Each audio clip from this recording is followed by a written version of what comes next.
We're here this morning, Peggy Brotherton and myself, with Lois Lofton Mundy. We're here with Lois. When were you born, Lois? 1908. And what's your birthday? December the 13th. So how old are you? I'm 100 and almost, it'll be about 3 more months, I'll be 102. That's a pretty good long life, isn't it? Yeah, pretty good, pretty long. Have you got a pretty good memory from when you were young?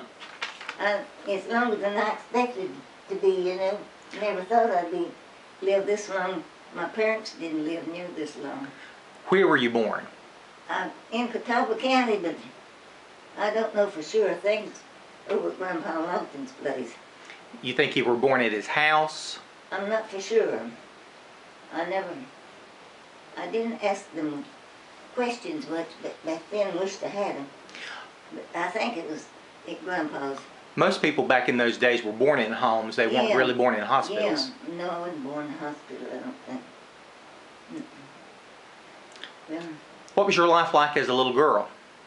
well, let me tell you about when I first went to school. There used to be a schoolhouse over back of Mr. Forney Jones's place, back there in the field, a little grammar school. Uh-huh. And I think it just went to the 7th grade. I think that's what. But anyway, I started to school, I reckon I was 6 years old when I did. And you know the Kirkses and the Dagenharts and them big old boys, these great big boys, I thought, of course I was little, you know. We went to school one morning and we had to walk a footlog over there across a creek, branch or something. And anyway, it's just plank nailed on a log, I think. And they looked after me. We went to school one morning, and when we came home, it had rained and the water had got way up. I think it was Charlie Dagenhart picked me up and carried me across there, because I was so little. And they was afraid I'd fallen in that water. They looked after me. I think I left my lunchbox over there one time. I forget if I went after it. But let me tell you about the camp meeting days when I was little. Well, I know we went on the wagon. Did your daddy have a tent? Yes, I know Alonzo had one. No, he didn't have a tent. Grandpa Elliott had one. Yes, and then they shared that one, yeah. We had a tent for us to go after we got the crops laid by, you know. So we could have a little vacation out at the campground. That's all the vacations we had. Well, I remember I was way up setting up on the wagon when we lived right over here close to the Dagenharts. We lived over there for a while. Uh-huh. And I remembered I was sitting up on that load of stuff, and my little hat blew off, and would anybody ever picked it up or not, I forgot. But then another time at camp meeting, going to camp meeting, I was a pretty good sized girl I expect I was about 10 or 12 years old then, about 10 I think. And did you know how they used to do before we got refrigeration? People take their chickens to camp meeting in a coop, chicken coop, and we had no refrigeration, no kind. So you had to keep them fresh. Yeah, if you wanted to have chicken for dinner or supper, dressed it that day. And you just killed it that day. Fried or cook it up, how you going to do it. Yeah, and it wouldn't pass the inspection these days, would it? Probably not. Where did your mom and daddy, where did you go to church as a little girl? Church? First. Church, where did you go to church? Well, we went to Center Church. You know, Grandpa Elliott was one of the founders there. Right. Mm-hmm. And he loved that church. Walked to church, too. He didn't have nothing to ride in. So he walked. I don't believe he missed many Sundays.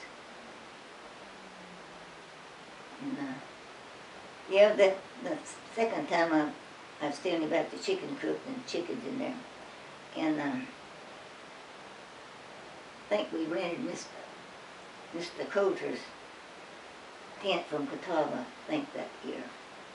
It's down there on the lower side, like the corner here, and going back across this way. It was right there close to the corner. Well, so that's what we rode in. 2-horse wagon. 2 horses to the wagon. We had some, my daddy had some pretty horses. I rode some. Did you stay overnight at camp meeting? Yeah.